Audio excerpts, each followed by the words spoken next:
So, when you think of Cristiano Ronaldo, what pops into your head? Is it the trophies? The supercars? Maybe it's just stadiums packed with thousands of people chanting his name. Sure, that's the highlight reel. But his real story, the one we're going to get into today, starts way, way before all that. It's the story of an unseen battle, of a kid who had to conquer literally impossible odds just to get a shot. Just look at this contrast for a second. On one side, you've got the beginning, a tiny house with a leaky tin roof on this little island. And on the other, the absolute peak of global stardom. I mean, the gap between these two worlds, it just seems impossible to cross, right? Well, this is the story of how he did it. Okay, so let's set the scene. We're on this small Portuguese island called Madeira. And Cristiano grew up in a family that was really, truly struggling. His mom was a cook and a cleaner, and his dad was a gardener. Their world was small, and believe me, their resources were even smaller. And this is where it gets wild.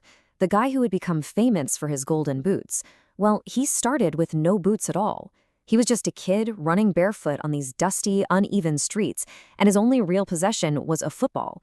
You gotta understand, this wasn't just some hobby for him. From the very beginning, it was a total obsession, fueled by nothing but passion. Now, his father, Dinas, had his own demons. He was tragically haunted by alcoholism. But, even through his own pain, he saw that fire in his son.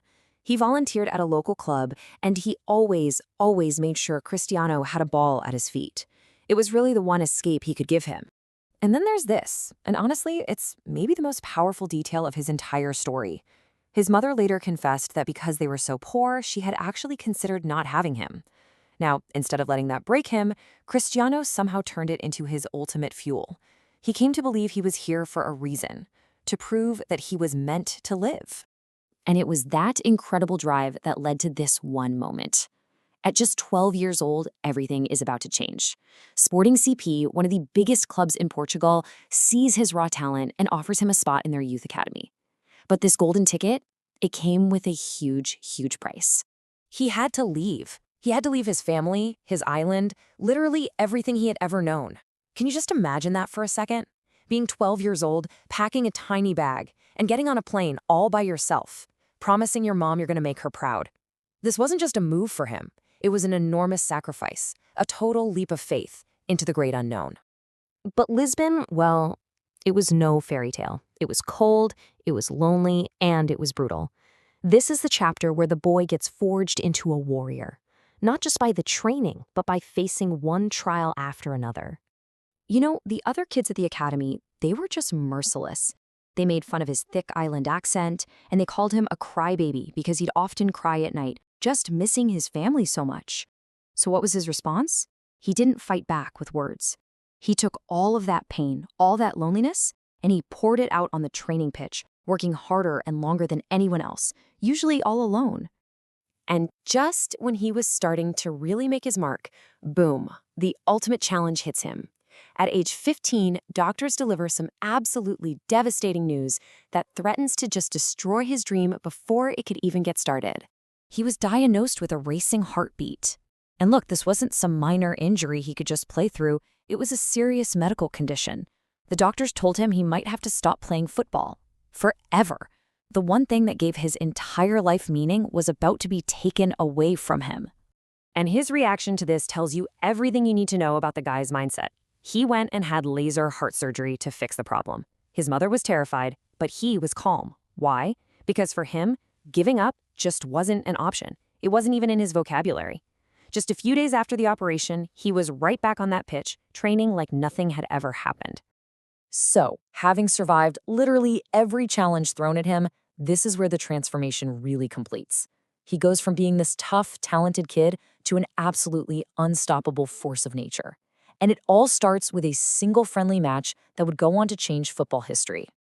So, after he completely dazzled Manchester United's players in that friendly, the legendary manager Sir Alex Ferguson signed him.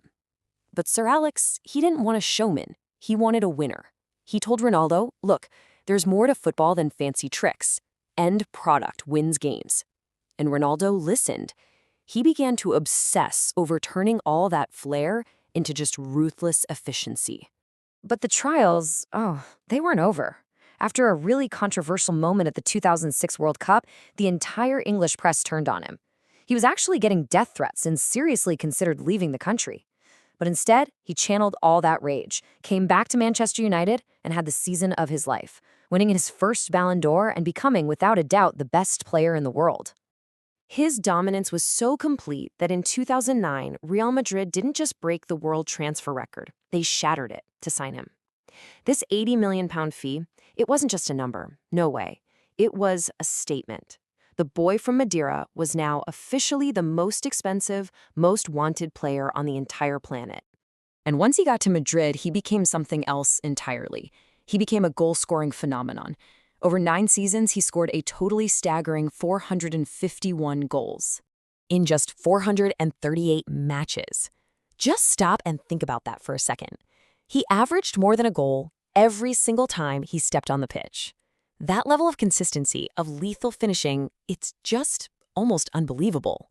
Of course, this entire era was defined by his epic rivalry with Lionel Messi, and it was never really about who was better. It was this perfect clash of styles. You had Messi, the magical, God-given artist, and then you had Ronaldo, the self-made machine, an athlete who forged his own greatness through pure, relentless, obsessive work. But look, his story isn't just about what happened on the field. It's about the blueprint he created for turning struggle into strength, and that's a lesson that goes so far beyond football. I mean, he built this global business empire, the whole CR7 brand, but he never, ever forgot the poverty he came from. He's quietly donated millions to charities, paid for kids' medical treatments, and he even auctioned off one of his most prized trophies just to help others. He built his empire not just to lift up his own family, but to lift up strangers too. So what's the big takeaway from all this? It's simple, really. It's that your greatest challenges can become your greatest strengths.